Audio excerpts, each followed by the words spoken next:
राम जय राम जय राम, श्री राम जय राम जय राम।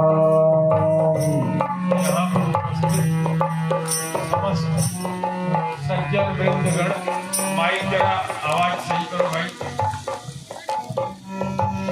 पांडे जी उठ के इसको सही करें।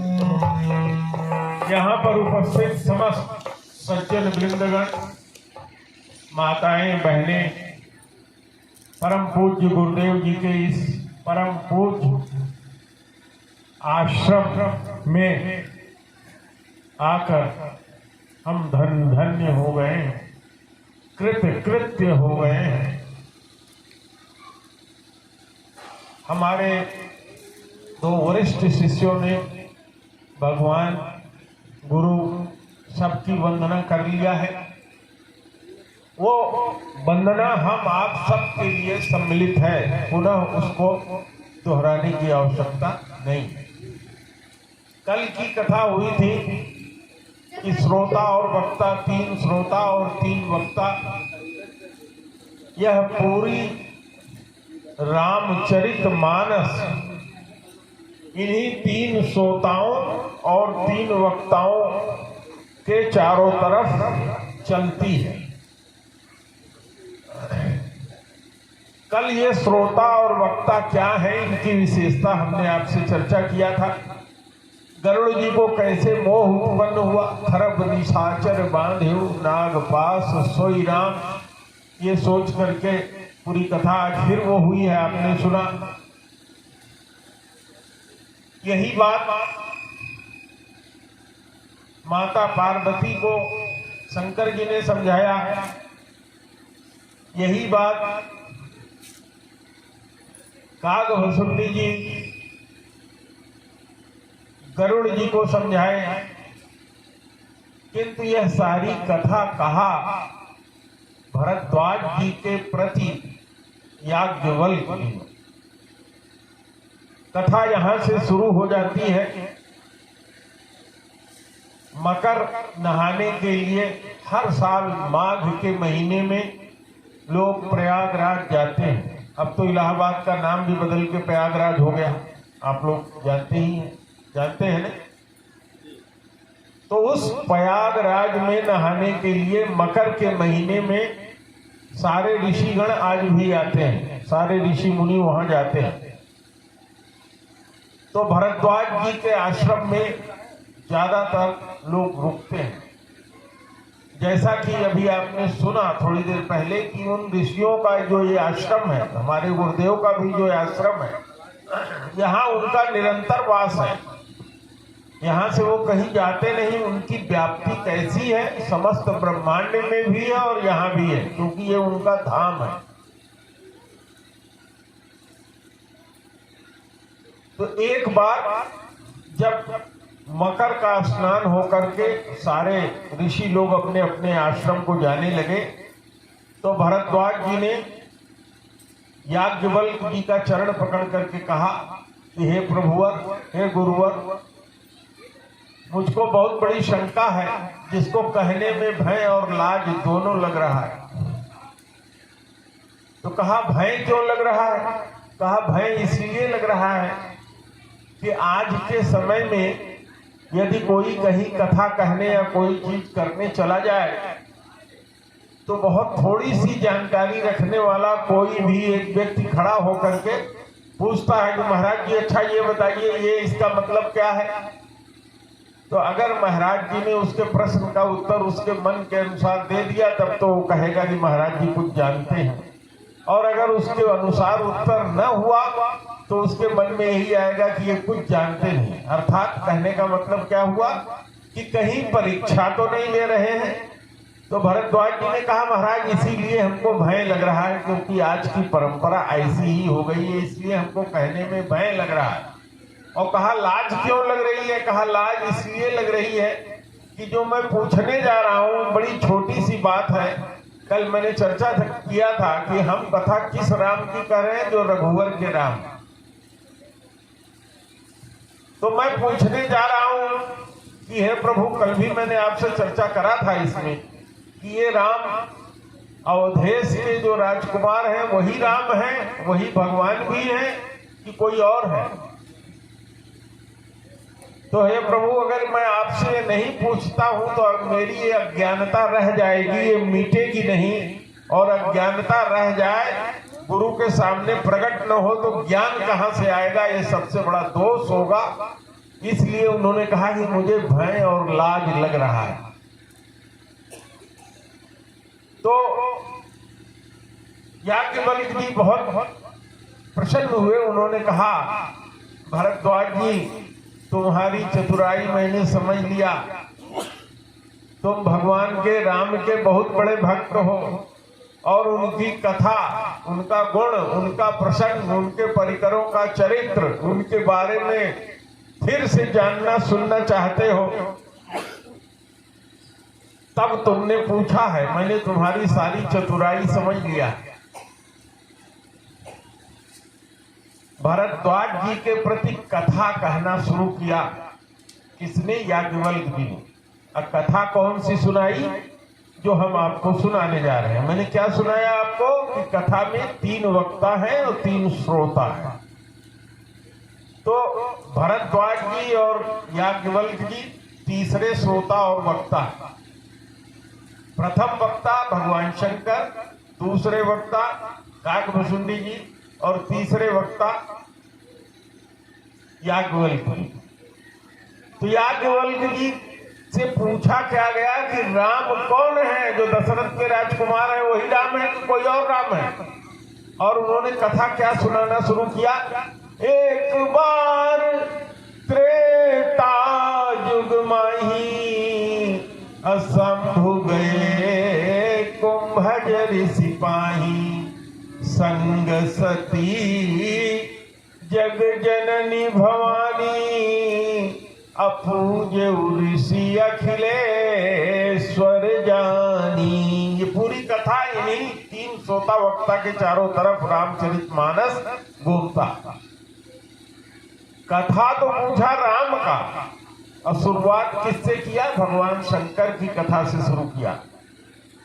कहा, एक बार त्रेता युग में भगवान शंभु कुंभज ऋषि के यहाँ गए। कुंभज, कुंभ से जिसका जन्म हुआ है वो हुआ कुंभज।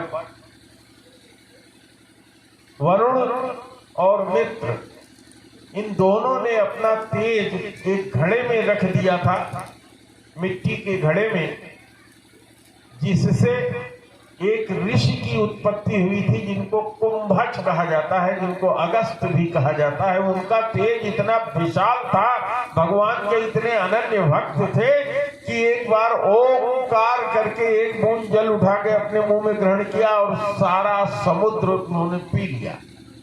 ये भगवान के प्रताप का फल था। तो ऐसे कुंभज जी के यहाँ त्रेता युग में एक बार भगवान शंभु, जिन्होंने इस कथा को रचा है अपने मन में, वो माता सती के साथ गए और भगवान को आया हुआ देख करके, भगवान शंभु को माता सती जी के साथ गया हुआ देख करके ऋषि ने यह जान करके कि अखिलेश्वर हैं, अखिल ब्रह्मांड के पति हैं, सबको चलाने वाले हैं, ईश हैं। ईश का मतलब जो सब कुछ गवर्न करे, जिसके कंट्रोल में सब कुछ हो। आप सब लोग गाते हैं, क्या गाते हैं? कहने में ब्रह्मा और विष्णु और शिव अलग अलग हैं, लेकिन ओंकार के मध्य में तीनों एक ही हैं। ये तीनों एका, केवल कार्य भिन्न भिन्न करने के लिए इनका स्वरूप अलग है। जो ओंकार है ये सगुण और निर्गुण दोनों का प्रतीक है। ओंकार सगुण के लिए भी प्रयोग में आता है, निर्गुण के लिए भी प्रयोग होता है। तो पूजे ऋषि अखिलेश्वर जानी। तो क्या किया फिर उन्होंने? जब पूजा कर दिया तो भगवान शंकर से पूछा, प्रभु बताइए तो प्रभु ने कहा कि हे ऋषिवर, मैं राम कथा सुनने आया हूं आपके यहाँ। तो गोस्वामी जी क्या कहते हैं? राम कथा मुनि बर जी बखानी।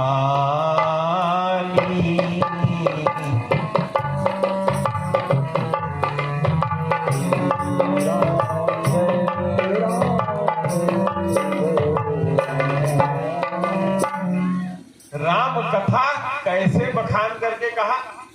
बहुत ही सुंदर वर्ण करके बखान करके। बखान करना देसी भाषा है, शुद्ध।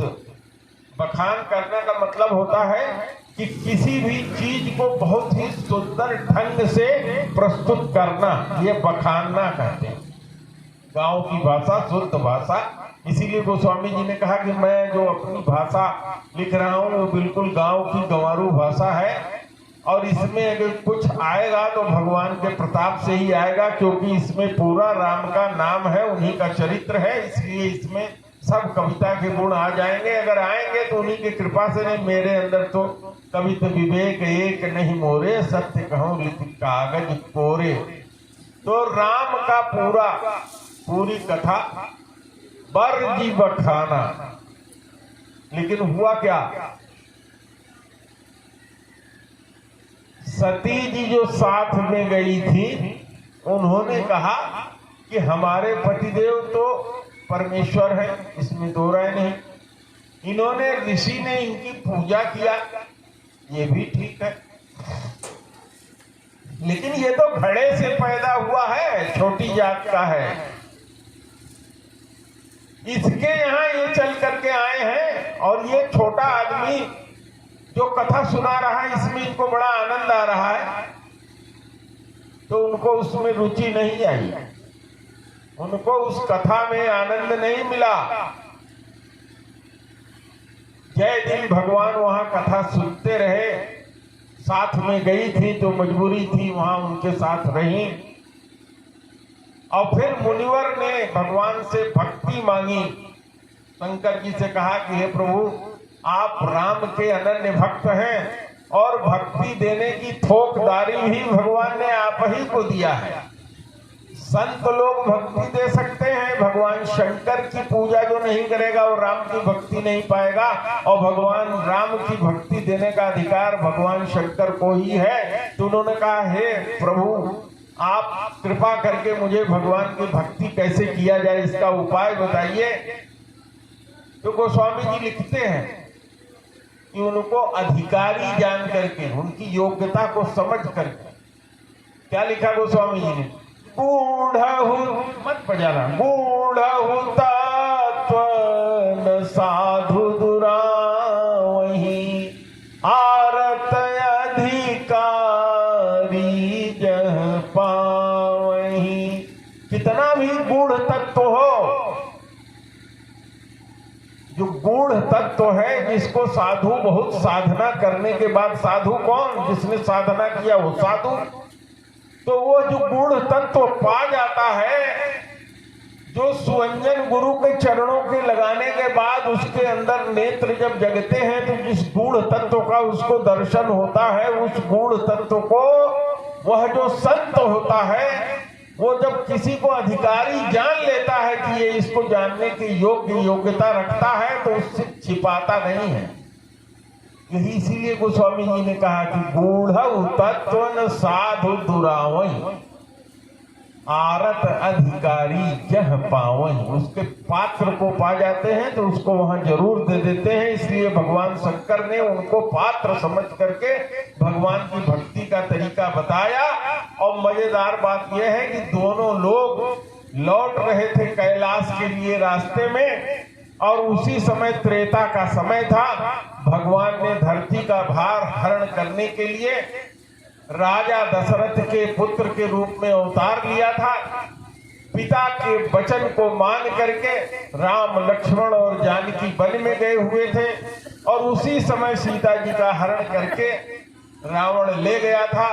और भगवान राम जैसे कि कोई विरही पुरुष, विरही का मतलब जिसे अपनी पत्नी का विरह मिला हो, माने उससे दूर हो गया हो, कोई नर कोई मनुष्य उस तरह से व्याकुल होकर के वो घूम रहे थे। हे खग हे मृग मधुकर श्रेणी, तुम देखी सीता मृग नैनी। अरे आज के जमाने में तो कोई छोटा बच्चा भी पेड़ से नहीं पूछेगा, क्योंकि जानता है कि ये बोलता नहीं, बता नहीं पाएगा। लेकिन भगवान तो इतने उतावले हो गए हैं विरह में कि कहते हैं हे खग, हे आकाश में उड़ने वाले पक्षी, हे मृग। मृग कहते हैं केवल वो मृगा नहीं, हिरण नहीं, मृग सारे जंगल में निवास करने वाले सारे पशुओं को भी मृग कहते हैं, और मृग उस हिरण को भी कहते हैं, और मृग जो है शेर को भी कहते हैं। तो मृग शब्द सबके लिए आ जाता है। तो हे खग, हे मृग, हे मधुकर भौरे, श्रेणी माने समूह। क्या तुम लोगों ने कहीं सीता को देखा? मृग नैनी, मेरी सीता कैसी है? जैसे ये हिरनियां हैं, जैसे उनकी आंखें हैं, उसी तरह से आंख वाली मेरी सीता को, सुंदर आंखों वाली मेरी सीता को तुम लोगों ने कहीं देखा क्या? और वाल्मीकि जी तो लिखते हैं कि राम जी लक्ष्मण से पूछते हैं, को हम लक्ष्मणा, को हम। इतना पागल हो जाते हैं, लक्ष्मण से पूछते हैं कि हे लक्ष्मण मैं कौन हूं? तो लक्ष्मण कहते हैं, हे प्रभु आप राम हैं, मैं आपका छोटा भाता लक्ष्मण हूं। हम दोनों राजा दशरथ के पुत्र हैं। माता सीता का हरण हो गया है, उनको खोजने के लिए हम आप निकले हैं, और आप उन्हीं के विरह में इस कदर पागल हो गए हैं कि अपने को भी भूल गए हैं। बात समझ में आ रही है? अगर समझ में आ रही है तो हाथ उठाइए। आ रही है? कुछ आनंद भी आ रहा है। तो इतना पागल हो गए, इसको कहते हैं विरही। तो वह भगवान जिसका नाम जपने से आदमी भव सागर से पार हो जाए, और वो मनुष्य शरीर धारण करके आवे और अपनी पत्नी के विरह में इस तरह से पागल होकर के घूमे, तो उसी समय भगवान का अवतार हुआ था। वो इसी तरह से घूम रहे थे। भगवान शंकर ने मन में सोचा कि मैं कैलाश तो चल रहा हूं, और कैलाश से चलते समय जो मेरा रास्ता है ये दंडक वन से होके जा रहा है, तो भगवान दंडक वन में ही घूम रहे हैं। अगर मेरे दर्शन उनके हो जाते तो मेरी आंखें तृप्त हो जाती। आप लोग बजाना नहीं, मैं ऐसे खाली बता दे रहा हूं। बड़ी देर से दर पे आंखें लगी थी, हुजूर आते आते बहुत देर कर दी। क्योंकि रावण का इतना प्रकोप फैला हुआ था कि हुजूर को आने में, राम जी को आने में, जब देवताओं ने, मनुष्यों ने, पृथ्वी ने जा करके प्रार्थना किया, क्या प्रार्थना किया? जय जय सुर नायक जन सुखदायक प्रणत पाल भगवंता। तब उन्होंने क्या कहा था? अंशन सहित लेब अवतारा, अंशों के सहित मैं अवतार लूंगा। और वो भगवान अब अवतार लेके आ गए हैं। तो इस अवसर को अगर मैं गवा दूंगा तो फिर ऐसा अवसर पता नहीं कब मिलेगा कब नहीं। तो उनकी आंखें जो है भगवान के दर्शन के लिए, दर्शन लोचन लालची, गोस्वामी जी ने लिखा कि भगवान के दर्शन के लिए उनकी आंखें लालच में बिल्कुल तरस रही हैं कि कैसे मौका मिले।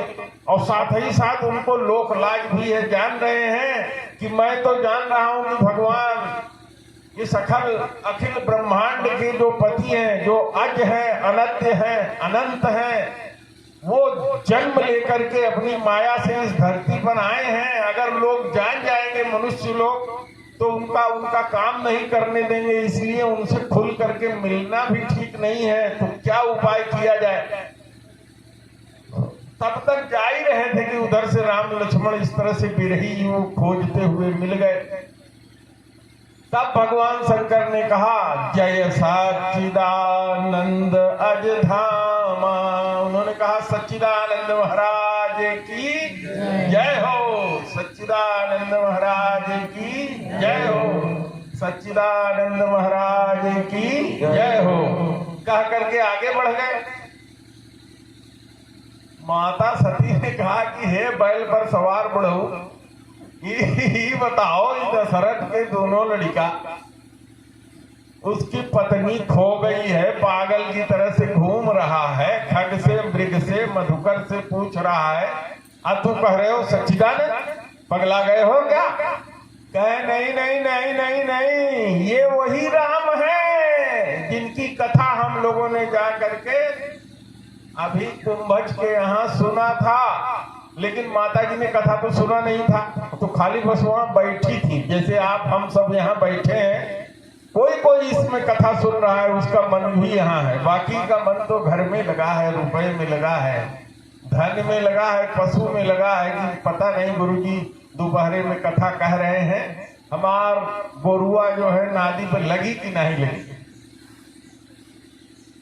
तो माता के समझ में कुछ नहीं आया।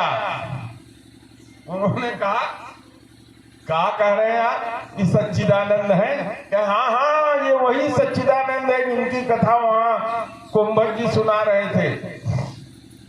यही मेरे भगवान है, यही वो राम है जिनका मैं राम राम राम तुम पुनि राम राम दिन राती अनंग अराती। पार्वती जी के रूप में जब हुई थी कहा था कि हे अनंग के मारने वाले, अरंग के अराती दुश्मन, अनंग माने कामदेव के, आप भी तो दिन रात राम राम राम राम जपते रहते हैं। उस जीवन में समझ में नहीं आया, समझा रहे हैं, खोल के कह रहे हैं कि ये वही राम है, ये वही राम है जिनकी कथा सुन के आ रही हो। लेकिन गोस्वामी जी लिखते हैं नारी सहज जड़ अज्ञ, नारी का सहज स्वभाव है और होना भी चाहिए। वो बहुत जल्दी से किसी बात पर भरोसा नहीं करती जब तक परीक्षा नहीं ले लेती हैं, जब तक उनको सुनिश्चित नहीं हो जाता। इसमें से जो बच्चे हैं अभी जिनकी शादी नहीं हुई है वो तो नहीं जानेंगे, लेकिन जिनकी शादी हो गई है वो जानते हैं कि उनका कितना कहना उनकी धर्मपत्नी मानती। उनका पूरा कहना उनकी मम्मी मान सकती है, उनकी बहन मान सकती है, कोई और नारी मान सकती है, लेकिन पत्नी के सामने तो कितना सत्यवादी हो, अगर कुछ कहे तो पहले बार कहने में उसको विश्वास नहीं होगा, अरे रह दो का बोला तो। लेकिन अगर आप लोगों का अनुभव हमारे अनुभव से अच्छा हो तो भगवान की कृपा है आप। तो नारी सहज जड़ अज्ञ, अज्ञ माने अज्ञानता, कम जानना, उनका सहज स्वभाव है। मेरी माताएं बहनें, मेरी शिष्याएं जो यहाँ बैठी हैं नाराज नहीं होंगी, यह सहज स्वभाव है। तो शंकर जी ने कहा, भगवान शंकर ने कहा कि भाई अगर तुमको मेरी बात पर भरोसा नहीं होता तब तक बैठ रहा हूं बट छाही। मैं इसी बरगद की छाह में, परमहंस स्वामी सदेवानंद जी महाराज का आश्रम है, यहाँ खजूर का पेड़ भी लगा है, उससे खजूर भी चू रहा है, मैं बैठ के खाता रहूंगा, ऐसी बरगद की छाया में बैठता हूं। तू जाओ परीक्षा लेके आओ। तो परीक्षा लेने के लिए वो चल दी। लेकिन भगवान शंकर ने क्या कहा? भगवान शंकर ने कहा बुद्धि और विवेक से परीक्षा लेना, सोच समझकर बुद्धि और विवेक से काम करना परीक्षा का। लेकिन वो कहाँ सुनती हैं? उनको लगा कि ये बुढ़ऊ को तो अगर हम भांग पीस के न दें तो भांग न मिले, रोटी न सेक के दें तो खाना न पावे, दिन भर पड़े रहते हैं वैसे। आई हमको समझा रहे हैं बहुत कि सोच समझ के बुद्धि लगा के परीक्षा लेना। तो उन्होंने सोचा कि कह रहे हैं कि ये विष्णु के अवतार हैं, राम हैं, परब्रह्म परमेश्वर है, अज है, अखंड है, अनादि है, अगुण है, अनूप है, अज धाम है। चलो हम ये सब नहीं मानते, हम मान लेते हैं कि विष्णु ही है। तो ब्रह्मा विष्णु और महेश, विष्णु जी तो हमारे पति जो शंकर हैं इन्हीं के बराबर के हैं। तो इतना ज्ञानी तो विष्णु ही है कि उनकी पत्नी कहीं खो जाए तो अपने अंतर मन से जान सकेंगे कि पत्नी कहाँ चली गई है। ये तो बिल्कुल देसी राजकुमार है, शुद्ध मनुष्य हैं। तो ऐसा मैं करती हूँ कि इनका परीक्षा जिस तरह से लेती हूँ कि ये पूरब मुंह करके जा रहे हैं और मैं पश्चिम मुंह करके इनके सामने से होके आती हूँ। दोहा चौपाई कहने से कोई फायदा नहीं है। आप सब लोग इस गांव में, मैं जानता हूँ आप सब लोग बड़े विद्वान हैं। आपके यहाँ तो लोगों को रामायण बिल्कुल कंठस्थ है, रोज पारायण करते हैं आप। मैं तो खाली उस सागर में स्वयं गोते लगा रहा हूं, आप लोगों का हाथ पकड़। तो माता जी ने सीता जी का भेष बना लिया और राम लक्ष्मण जा रहे थे पूरब को, पश्चिम से उसी रास्ते पर आने लगी। सबसे पहले लक्ष्मण जी ने देखा, उन्होंने कहा अरे ये तो माता सती चली आ रही हैं, लेकिन अब बड़े भाई साथ में है तो कैसे वो बोले। तो उन्होंने मर्यादा का पालन करते हुए चुप रहे। तब तक भगवान राम ने देख लिया तो उन्होंने पिता सहित अपना नाम लिया, मैं दशरथ, मैं और ये मेरा भाई, मैं राम, ये लक्ष्मण, हम दोनों अयोध्या के राजा दशरथ के पुत्र हैं। पिता की आज्ञा से हम लोग वन में आए थे, हमारे साथ एक सुकुमारी नारी थी, उसको हरण उसका यहाँ हो गया है, उसी को हम ढूंढ रहे हैं। किंतु हे माता, ये वृषकेतु कहाँ गए, जो बैल के चढ़ने वाले, वो कहाँ है? क्या कारण है कि तू जंगल में अकेले घूम रही हो? के ही कारण बन फिरहु अकेली। क्या बात हो गई कि आप जंगल में अकेले घूम रही हैं? तो उनको लगा चक्कर आ गया, माता सती को चक्कर आ गया। सोची कि मैंने तो सीता का वेश बना के यहाँ मैं आई थी, ये अभी कहेंगे सीता कहाँ चली गई थी तुम, और ये तो मुझको कह रहे हैं वृषकेतु कहाँ गए। उनको चक्कर आ गया और वहीं बैठ गई। जैसे उन्होंने आंख बंद किया तो क्या देखती हैं कि उनके चारों तरफ ब्रह्मा, अनेक ब्रह्मा बैठे हैं, अनेक विष्णु बैठे हैं, अनेक शंकर बैठे हैं। और ब्रह्मा कैसे हैं? कोई 4 मुख वाला ब्रह्मा है, कोई 8 मुख वाला है, कोई 16 मुख वाला है। तो 4 मुखी ब्रह्मा कहाँ के होते हैं? जो सबसे छोटा ब्रह्मांड होता है, जैसे हमारी पृथ्वी, इससे जो 2 गुना ब्रह्मांड बड़ा है उसके 8 मुखी ब्रह्मा होते हैं, और जो 16 गुना बड़ा है उसके 16 मुखी ब्रह्मा होते हैं। ऐसे ब्रह्मा के मुख बढ़ते जाते हैं।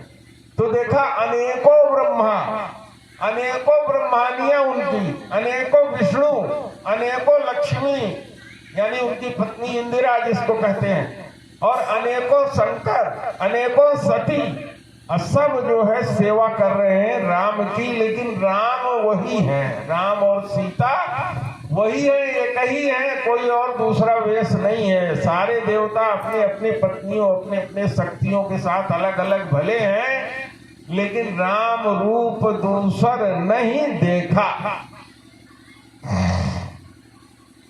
फिर आँख खोला, देखा अरे अभी मुझको क्या दिखाई पड़ रहा था, अभी देख रहे हैं कि सामने से वो फिर दोनों चले आ रहे हैं। और फिर उनका मन हुआ कि जरा पीछे की ओर पिछौड़ होके चले, लौटे पीछे की ओर। जब मुंह की तो देखिए उधर से भी चले आ रहे हैं दोनों भाई। फिर चक्कर आ गया, माथा पकड़ के वहीं बैठ गई और कहने लगी कि मेरा तो बड़ा बुरा हाल हो गया है, मैं क्या करूं, मेरे समझ में कुछ नहीं पड़ रहा है। भगवान ने उनकी यह गति देखी, अपनी माया का निवारण किया जब भगवान ने अपनी माया का निवारण कर दिया तो उनको होश आया और फिर बिना कुछ कहे सुने, रामायण में इसका कहीं उल्लेख नहीं मिलता कि उन्होंने नमस्कार किया भगवान को, कुछ कहा, कुछ भी नहीं, बिना कुछ कहे बिना कुछ सुने बस जहां शंकर जी बैठे थे वहां के लिए चल दी। किसी भी रामायण में, आध्यात्म रामायण हो, वाल्मीकि जी का जो रामायण है वो हो, रामचरितमानस हो, जहां तक मेरी गति है मैं इस बात को नहीं पाया कि कहीं भी सती जी ने लौटते समय जब राम के सामने से लौटी हैं तो वहां उन्होंने कुछ नमस्कार बंदगी किया हो या भगवान राम ने उनको प्रणाम किया हो, नमस्कार बंदगी हुई हो, ऐसा कुछ नहीं, बस चला चली हो गई। पहुंच गई वहां जहां भगवान शंकर बैठे हुए थे। भगवान शंकर ने पूछा, आ गई सती? हाँ महाराज। कैसे परीक्षा लिया? तो क्या कहा उन्होंने? कुछ न परीक्षा कछु कहा, कछु न परीक्षा लीन गोसाई, अकियऊ प्रणाम तुम्हारे नाई। तुम्हारे तरफ से मैंने भी सच्चिदानंद कह के प्रणाम कर लिया, कोई परीक्षा नहीं लिया। भगवान शंकर ने कहा, है इतना देर हो गया? तब शंकर करी देखे ध्याना, किया जो मां चरित सब जाना। तब उन्होंने 1 मिनट के लिए ध्यान लगाया, देखा उमा जी ने कैसे क्या किया था, सीता का भेष बना लिया, भगवान राम ने कैसे इनका स्वागत किया अपनी माया दिखा करके। शिव विरंच को मोही को है बपुरायान, पहले ही गरुड़ जी कह चुके हैं। ये पूरी रामायण की कथा इन्हीं 3 श्रोता और वक्ता के चारों तरफ चलती है, क्योंकि ये श्रोता वक्ता ज्ञान के निधि हैं, समशील है। आप सब लोग जानते हैं शंकर जी ने, दोनों लोग चल दिए, जा ही रहे थे रास्ते में कैलाश के लिए।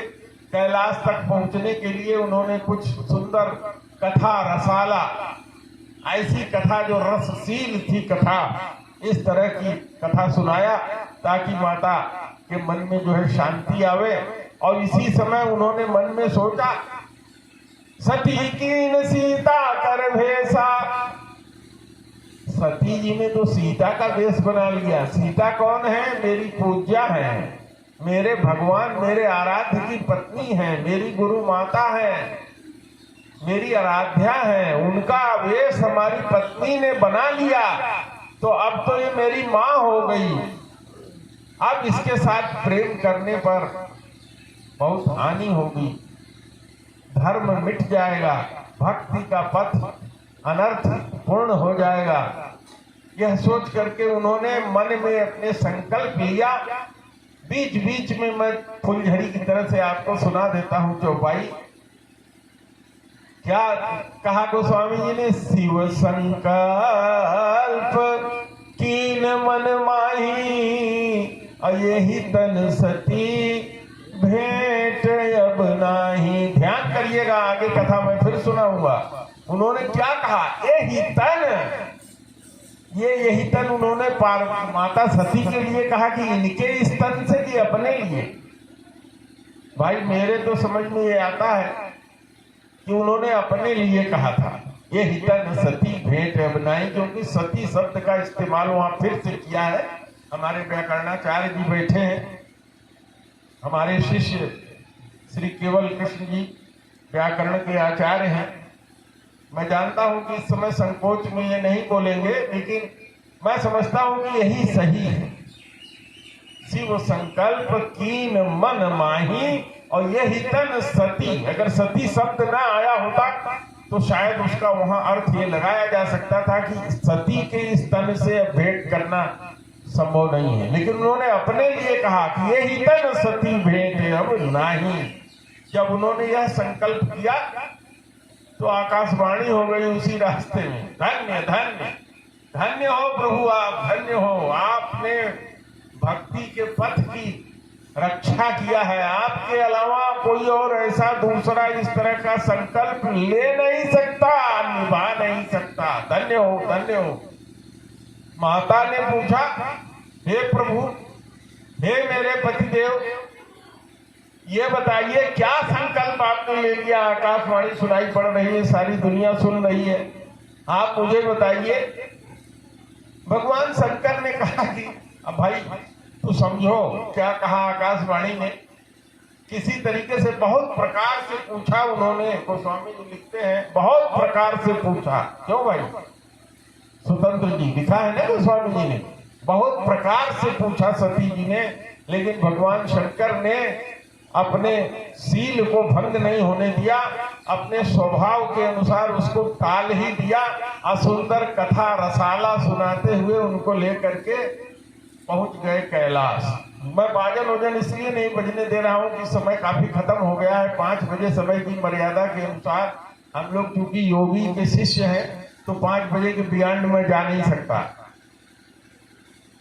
आप लोगों में से जो कुछ लोग गुरु जी के साथ रहे होंगे वो जानते रहे होंगे कि उनका समय समय होता था, एक एक सेकंड से आगे पीछे नहीं होता था कोई भी चीज। और मैं स्वयं गुरु जी के पास गया हूं, अगर उन्होंने 7 बजे कह दिया और 7:01 पर अगर आप पहुंचे हैं तो आपका पहुंचना न पहुंचना उसी तरह से जैसे आप नहीं पहुंचे थे, वापस जाइए। तो ठीक 5 बजे की मर्यादा है, इसलिए मैं बाकी सब चीजों में काफी संगीत और ये सब हो चुका है, काफी बढ़िया सारी बातें हो चुकी हैं, तो मैं सीधे कथा पे ले आ रहा हूं ताकि उसका थोड़ा बहुत आनंद हो जाए। 20 मिनट बाकी है 5 बजने में। तो कथा रसाला करते हुए लेके कैलाश पर पहुंच गए, और जब कैलाश पर पहुंच गए तो उन्होंने वट के नीचे कमलासन लगा करके, कमलासन आप जानते ही हैं, दोनों जंघे को एक के दूसरे के ऊपर लगा करके जिसको पद्मासन कहते हैं, उस पद्मासन में लगा करके सहज समाधि में पहुंच गए। बीते संबत सहज 87 अतजे समाधि शंभु अविनाशी। 87,000 वर्ष बीत गया, ऐसे ध्यान लगाया, सहज समाधि में चले गए। अब कल मैं आप लोगों को बताऊंगा कि सहज समाधि क्या होती है, क्योंकि हमने चर्चा किया कि हम लोग योगी के शिष्य हैं। अब सहज समाधि शब्द का हम यहाँ वर्णन कर रहे हैं तो आपके मन में जरूर उत्कंठा उत्पन्न हुई होगी कि महाराज जी सहज समाधि क्या है। तो 87,000 वर्ष, 1,87,000 वर्ष बीत गया, तब उन्होंने समाधि अपनी छोड़ी और राम राम सुमिरन करने लगे। और उस राम राम को सुन करके सती जी ने जान लिया कि भगवान अब उठ गए हैं, और गई। और जब गई तब वहां पर वर्णन आता है कि वाम भाग 3 आसन दीना नहीं, उनको आगे की ओर आसन दिया। तो हमारे यहाँ आसन देने की व्यवस्था है सनातन धर्म में। पत्नी को वाम भाग में आसन देते हैं, माँ को सामने का आसन दिया जाता है, और किसी समय और बताऊंगा मैं किसको किसको कहाँ आसन दिया जाता है। बहरहाल उन्होंने सामने आसन दिया, सती जी का जितना डाउट था सब क्लियर हो गया। अब उनको ये लगने लगा कि मेरा यह शरीर जो 1,87,000 वर्ष की जो समाधि इन्होंने लिया उसमें जीना मुश्किल था, अब तो मरना भी मुश्किल हो रहा है, कैसे ये देह छूटे, इसके लिए भगवान से प्रार्थना करने लगी। इसी समय उनको दिखाई पड़ता है कि गगन में जो सुंदरियां हैं वो गान करते हुए जा रही हैं, भांत भांत के विमान सजा करके जा रही हैं। और माता की निगाह भी उन पर गई, और उन्होंने भगवान शंकर से पूछा कि महाराज ये बताइए ये सब कहाँ जा रही हैं? सुर सुंदरी करें कल गाना। तो भगवान शंकर ने कहा कि हे सती सुनो, तुम्हारे पिता इस समय दक्ष प्रजापति का स्थान पा गए हैं, और जब ब्रह्मा की सभा में मैं बैठा हुआ था तो वहां उनके मन में यह बात आई थी कि मैं उनका अपमान कर दिया हूं। यह बात समझ करके वो आज भी बैर भाव मेरे से रखते हैं, इसलिए तेरे को भी न्योता नहीं दिया। मेरे को तो न्योता देने का कोई सवाल ही नहीं पैदा होता। माता सती ने कहा कि मैं वहां जाना चाहती हूं। उन्होंने कहा यह उचित तो नहीं है।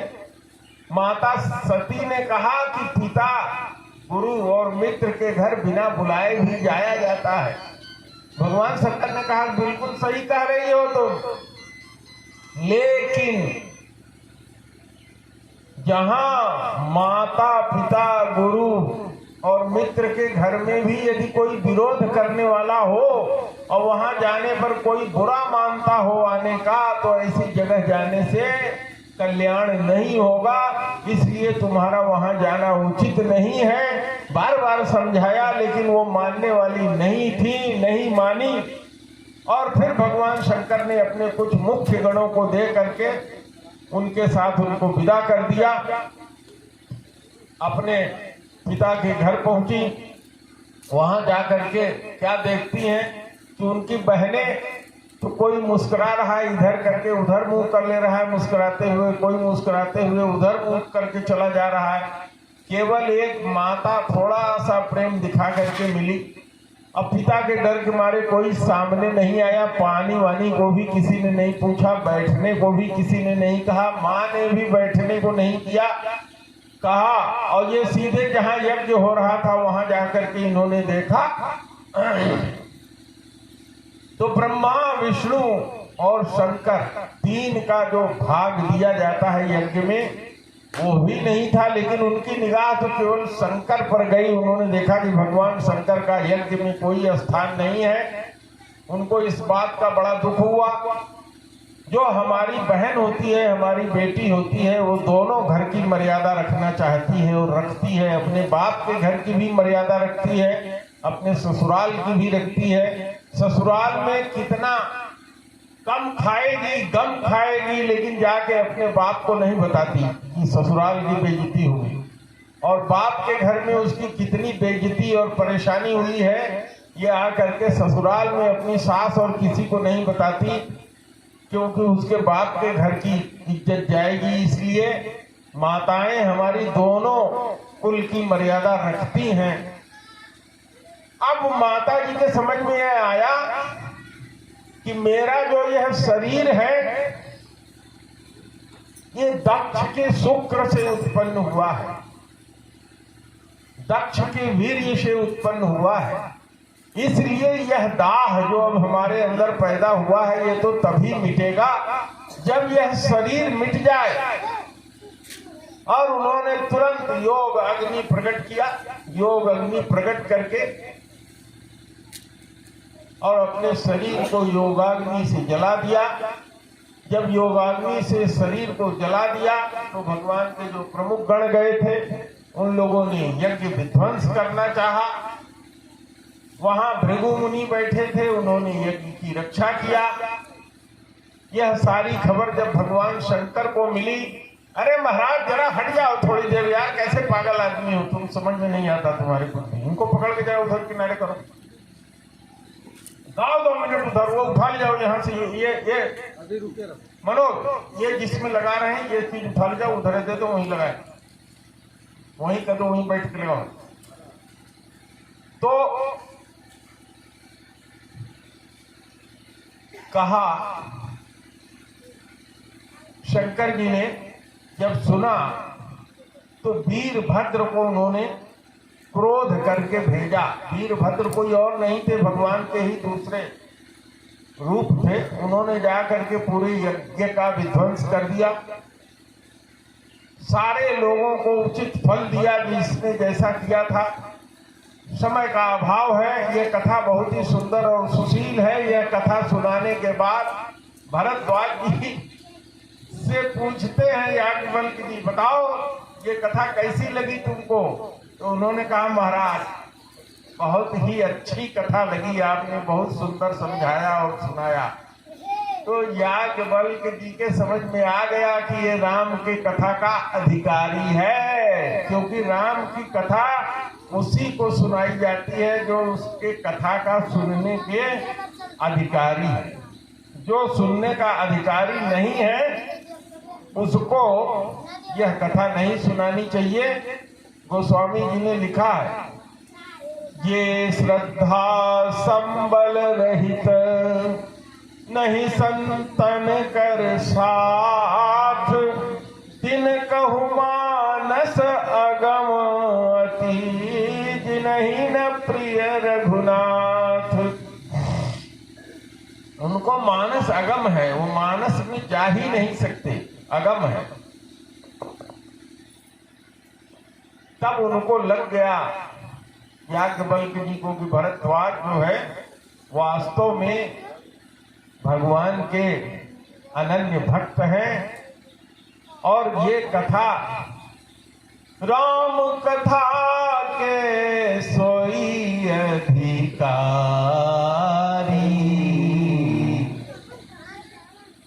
जिन कहु सतसंगति अति प्यारी।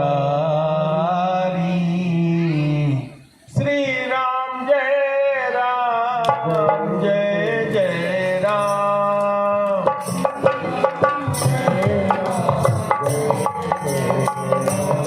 जय सिया राम, जय जय सिया राम। जय सिया राम, जय जय सिया राम। भजले भजले राम का नाम, भजले भजले राम का नाम। अंत समय में आएगा काम। ये अंत समय में आएगा काम। सिया राम, जय जय सिया राम। जय सिया राम, जय जय सिया श्री राम जय राम, जय जय राम। श्री राम, जय राम, जय जय राम। जय रघुनंदन जय सिया राम। जय रघुनंदन जय सिया राम। संकट मोचन कृपा निधान। संकट मोचन कृपा निधान। सीताराम जय सीताराम। सीताराम जय सीताराम। तो भजले मनवा राम का नाम। भजले मनवा राम का नाम। जग की दौलत है बेकाम। जग की दौलत है बेकार। अंत समय में ना आएगी काम। अंत समय में आएगा। सीता राधा एक ही नाम। सीता राधा एक ही नाम। जप ले आठों याम। जपले जपले आठों याम। श्री राम जय राम, जय जय राम। श्री राम, जय राम, जय जय राम। जय सिया राम, जय जय सिया राम। जय सिया राम, जय जय सिया राम। जय रघुनंदन जय घनश्याम। जय रघुनंदन जय घनश्याम। जय रघुनंदन जय घनश्याम। जय रघुनंदन जय घनश्याम। सीताराम जय सीताराम। सीताराम जय सीताराम। एक बार फिर से गुरुदेव भगवान की जय। जय। बंद कर दो। अब आप लोग आरती शुरू करिए। आरती सत गुरुदेव नमामि।